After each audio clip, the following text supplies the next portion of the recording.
Hello YouTube, how's everyone doing? It's Professional here. So today I want to make another top list video for you guys, and this one was a fan requested video. So if you guys ever have a fan requested top 5, let me know down below. I'm always open to suggestions. But anyways, today's video is top 5 most controversial things. A few people asked me, hey, can you make top 5 most controversial things added to GTA Online? I thought of actually 7, because there's a lot of controversial things that were added to this game. Now, what are we going to use to define controversial in this video? Anything that caused mass debate and arguments. If a DLC was a bad DLC, it was bad and most people agreed on it, but it's not necessarily controversial. So we're not looking at things that are specifically bad, but things that caused the scene, things that divided people, things that people were arguing about. They could be good or bad. It's your personal opinion on how you feel about them, and I'll also explain my opinion and how I feel about these things. But anyways, let's get started with the video. Starting off at number 7, we have Research. Now, Research was a giant controversy when it first launched, and most people agree it was terrible. I didn't really see anyone defending Research. Research was introduced with gunrunning. What made Research so controversial was the fact that most of the new unlockables in the update were locked behind Research. You had explosive ammo locked behind it, regular oppressor missiles, SAM turrets, etc. The research system was random, meaning you didn't know what you were researching next. You could fast track the research, but you needed some research either by buying or stealing supplies. Then you had to either wait for it to finish or fast track it for $220,000 each time. And when you finally got the research item you wanted, you also had to pay for it. But that's not even the worst part. It's the fact that there are so many random research items that are purely useless.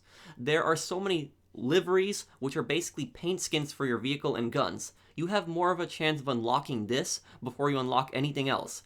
As I have said before, why do you need a team of trained scientists to research a paint skin? Really? Research could have been done so much better. How it should have worked, in my opinion, is you could buy all the stuff from the beginning, or you could choose to research it. If you researched it, you unlock it for free. That would have encouraged people to do it. Instead, we were forced to research something that we didn't want, then our scientists, after making it, would hold it for ransom until we bought it. Research was so hated and so unpopular that it never came back in a future update, and I'm glad it didn't. At number 6, we have Arena War trade prices. Arena Wars came out back in December of 2018, but it also came with a giant controversy, which was the Arena War trade price system. What made this so controversial? It was the fact that the arena had up to 1,000 ranks, and trade prices were not unlocked by completing a specific objective like in the past with other businesses. Nope. Instead, they were unlocked randomly. Yeah, that's right, randomly. That means that if you rank up in the arena, it could be a random trade price, and it will most likely be not what you want. Even though it's not research, it's even worse than research, because just how random the trade prices are. Despite the liveries in research, you had more of a chance of getting what you wanted there. Here, we almost never get what we want to get, but that isn't the worst part. The worst part was that not only were the trade prices ridiculous and they applied to cars, but now they also apply to clothes. Clothes had trade prices, which I've never seen before, and while there was a lot of clothes in this update, which was good, the random trade price unlocks that I got were mostly clothes. I barely got car trade prices, and when I finally got the trade prices I wanted, it was useless, because I already bought them. You don't get any money back if you already own the item for the trade price and then you unlock the trade price. And the items in this DLC were so overpriced. Even with the trade price, they were still really overpriced. Ranking up is also hard because not many people play Arena Wars anymore, and I don't blame them for it. The pay in it was really terrible. Next at number 5, we have Shark Cards. How could Shark Cards not be on this list if we're going to be talking about controversial things? You guys knew this one was coming. Shark Cards were with GTA Online since they first launched on PS3 and Xbox 360, but they later added more high-valued Shark Cards. And if you take a look at this, some of these Shark Cards can be pretty expensive, $4.99 for 200,000, $9.99 for 500,000, and it just keeps going. And I think it's like $85 for an $8 million Shark Card. I remember that used to be $100, but regardless, that's still a lot of money, and I think that this might be because it's on sale. I mean, look at this, $49.99 for $3.5 million. Look, yeah, $85 for $8 million. Now look, Shark Cards, they're really expensive, and a lot of people, they feel like Rockstar's been pushy with them. And look, I love Rockstar. Rockstar are my favorite video game company of all time, but sometimes the way that they've been pushy with these microtransactions, like if you take a look at Arena Wars, for instance, Arena Wars, the DLC that I was mentioning before, that DLC was set up entirely to sell as much Shark Cards as they possibly could. At least that's the way I saw it, because it was the most overpriced DLC there. Everything was so unreasonably overpriced, and the trade prices, they made everything more complicated and more expensive, and it was just ridiculous.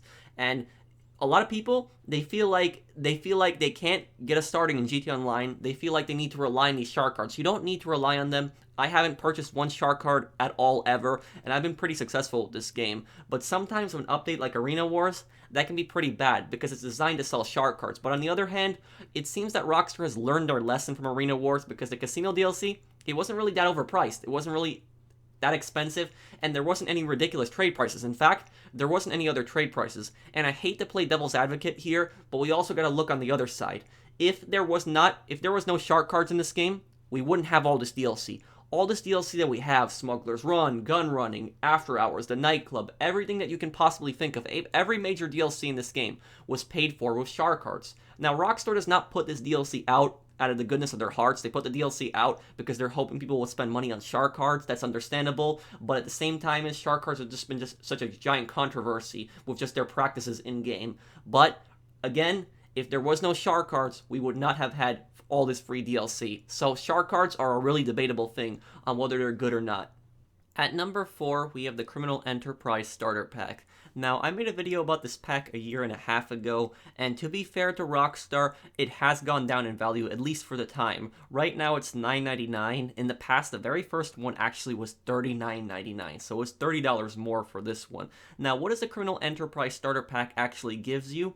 It gives you a 2-car apartment garage, the one that I have right here. It gives you a 10-car garage. A 10-car garage is completely useless, because you could have a 10-car garage and an apartment. If you have just a 10-car garage, that's going to take up an extra spot. So why don't you just have the apartment and the 10-car garage? Instead, it just gives you that. It does give you a good counterfeit cash location, the one in Sandy Shores, and it does give you a good biker clubhouse. However, though, it gives you the worst possible bunker location, the one in Paleto Bay, where you have to go all the way down here making those deliveries, and that can be a giant pain. The Paleto Bay bunker is not just a terrible location, but in my opinion, it's the worst business location that you can possibly have. So I would not call this a Criminal Enterprise Starter Pack when it's going to give you one of the worst business locations in the game.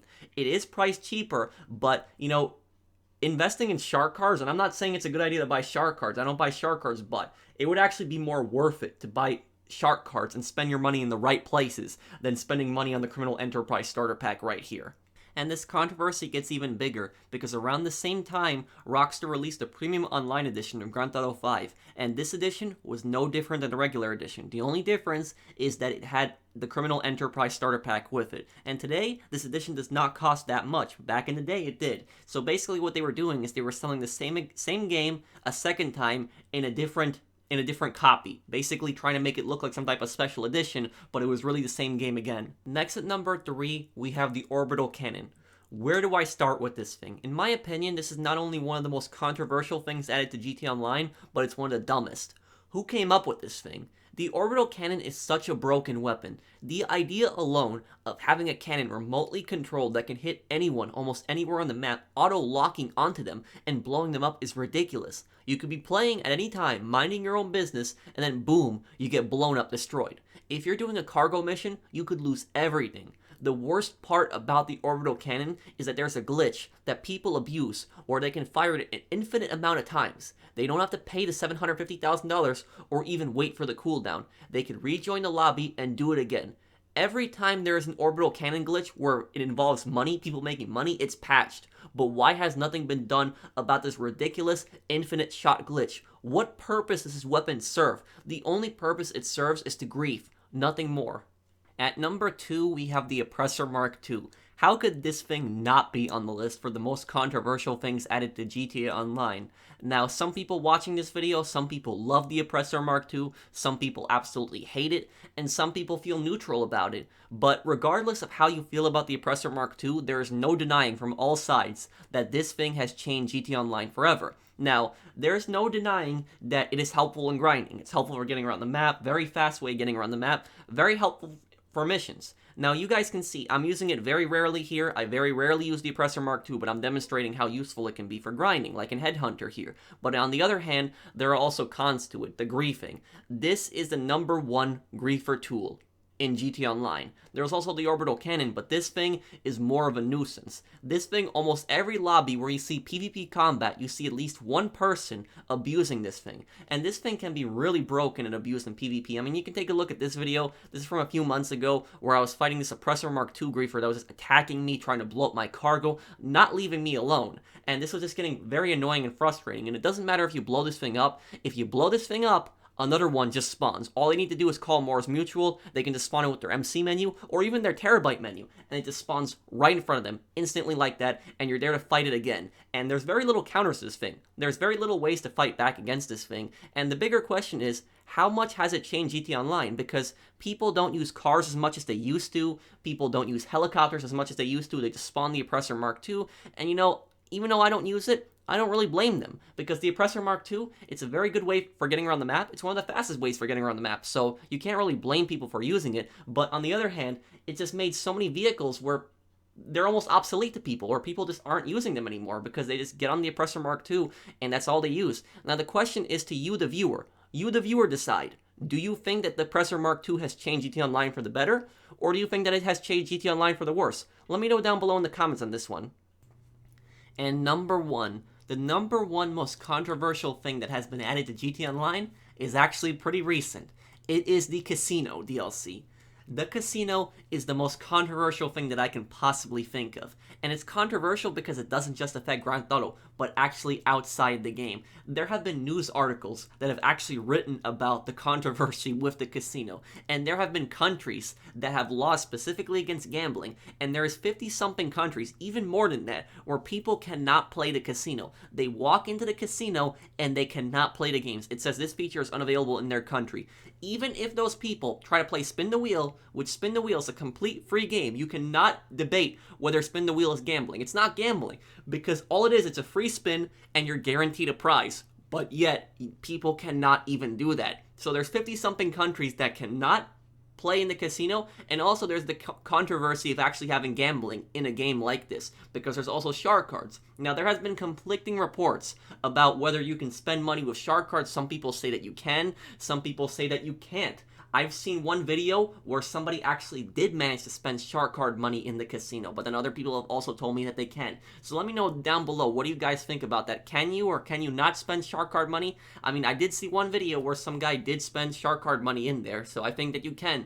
But regardless, this thing has just been a giant controversy because, for one, the gambling. There's a gambling laws regarding it in other countries. People can't play. And the other thing is those people in those 50-something countries, they cannot play this update. So this update is basically useless for them. This update, all they basically have is they have a few new story missions and a few cars. That's it. But the main part of the update, the Casino itself, they cannot play in it. And like I said, there's media outlets, news outlets that are actually making a video and they're actually talking about this DLC. They're talking about it. So I don't think there can be a bigger controversy than this, considering that it has an international effect and that it can be banned in 50 or so countries. So the Casino, in my eyes, is the largest controversy that's ever been added to GTA Online. Me personally, I like the Casino. I like the DLC. I think it was a fun DLC. I like that they added something different where you could play these games. Unfortunately, there are just so many countries where people cannot play. But let me know down below, what do you guys think about that specifically? And do you live in one of these countries where you can't play in the Casino? Let me know down below. And if you guys enjoyed the video, drop a like. If you're new to my channel, join my channel, subscribe, and I'll see you guys on the next one. Take care, everyone.